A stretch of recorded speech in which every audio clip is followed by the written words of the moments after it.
ဟိုရှိရှိရုံကဘာရာနတိပီကိုဖြတ်မထက်မင်းကြီးအုပ်ချုပ်တယ်။မင်းကြီးမှာစကားအလွန်ပြောတတ်တဲ့ပရောဟိတယောက်ရှိတယ်လို့ဉာဏ်ပညာအမျိုးအမြင်နဲ့ပြည့်စုံတဲ့ဖျားလောင်ပညာရှိအမတ်ကြီးလည်းရှိပါတယ်။ဘုရင်နဲ့အမတ်ကြီးတို့ဟာဒီစကားများတဲ့ပုဏ္ဏကိုဆုံးမဖို့အခွင့်ကောင်းကိုစောင့်နေကြတယ်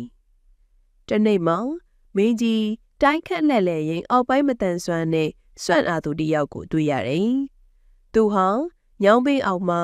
အပိပေါ်ကအညောင်ရွက်တွေကိုအောက်မှာကျောက်စရီခဲလီတွေနဲ့ဖိကစင်ယုံညောင်ရုပ်တီပြုတ်လို့ဆော့နေတယ်။မင်းကြီးနဲ့အမတ်ကြီးကဒီစွန့်အားသူကိုနန်းတော်ကိုခေါ်လာခဲ့ကြတယ်။တပတ်ခန့်ကြာတဲ့အခါမင်းကြီးကညီလာခံကျင်းပပြီးစွန့်အားသူကိုကန့်နန့်ကအကျွေးမှာဝှက်ထားစေတယ်။သူစီမှာစိတ်ချတပိခန့်ပေးထားတယ်။စကားများတဲ့ဘရိုဟစ်ကိုတော့ကန့်လန့်ကရှိစွန့်အားသူနဲ့မြမချင်းဆိုင်မှာထွက်စေတယ်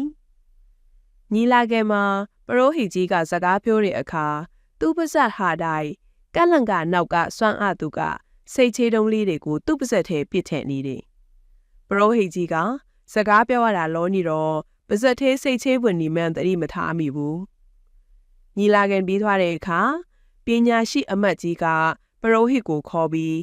တင့်ဝမ်းပိုက်ထဲမှာစိတ်ချတွေဝင်နေပြီးအိမ်ပြန်ပြီးဝမ်းနှုတ်ဆေးတောက်ပါလို့ဆုံးမသင်္ကေတပေးလိုက်တယ်။ဒီအဖြစ်အပျက်ကြောင့်စကားများသူပရောဟိတ်ကြီးဟာသူ့အပြစ်ကိုနားလဲသွားတယ်